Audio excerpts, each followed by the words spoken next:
তেঁতুলিয়ার সর্দারপাড়ার বাসিন্দা ষাটুদর জাকির হোসেন জীবনের ৩ দশক মহানন্দা থেকে পাথর তুলে সংসার চালিয়েছেন, কিন্তু নদীতে এখন আর আগের মতো পাথর না মেলায় হতাশা তার চোখে মুখে। পানি থাকলে সুবিধা হয়, পানি যদি না থাকে তাহলে সুবিধা হয় না। আর সারাদিনে কাজ করে 400-500 টাকা পাওয়া যায়। স্রোতস্বিনী মহানন্দার বুকে এখন ধুধু বালুচর। আগের মতো পানি না থাকায় মিলছে না পাথর। তবুও ভোর হতেই পাথর তুলে রুটি রুজির আশায় নদীতে নামেন শ্রমিকরা। আগে দিনভর পাথর তুলতে পারলেও এখন দুপুর পর্যন্ত সময় বেঁধে দেওয়া হয়েছে। তার সাথে যোগ হয়েছে নানা প্রতিবন্ধকতা। কোনো শিল্প কারখানা নাই আমাদের এখানে, বেকারের সংখ্যাটা বেশি।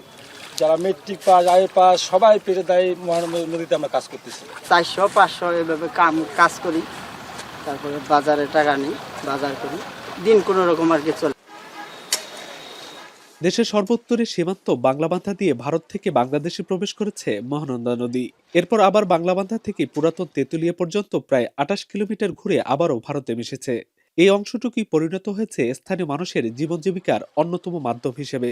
বহমান মহানন্দায় বয়ে আনা পাথর তুলে সংসার চলে 10 থেকে 15,000 মানুষের। পানি নাই, মনে করেন যে কষ্ট হয় বেশি। আগে পানি ছিল বেশি, পাথরও বেশি ছিল, এখন পাথর নিচে, পাথর পাওয়া যায় না। মাঝে মধ্যে পেয়েছি এবং বিজেপি আমাদের বাধা দেয়, তাও আমরা পেটের দায় তুলি। মহানন্দা সহ পঞ্চগড়ে বিভিন্ন নদীর পাথর পাঠানো হয় দেশের বিভিন্ন প্রান্তে, যাতে দৈনিক কোটি টাকার পাথর কেনাবেচা হয়।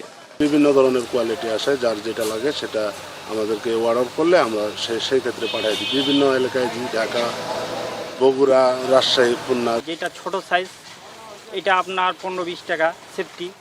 যেটা বেশি একটু বড় সাইজ 1 ইঞ্চি, সেটা আমি কিনি এখানে 40 থেকে 45 এবং 52-55 পর্যন্ত কিনি।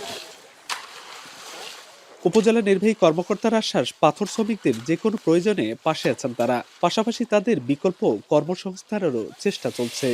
বর্তমানে এই নদী থেকে পাথর খুব কম পাওয়া যাচ্ছে। আমাদের পাথর শ্রমিকরা এ কারণে কর্মসংস্থানের সংকটের মুখে পড়ছেন। তাদের কর্মসংস্থানের সংকট দূরীকরণের জন্য ঊর্ধ্বতন কর্তৃপক্ষকে জানিয়েছি।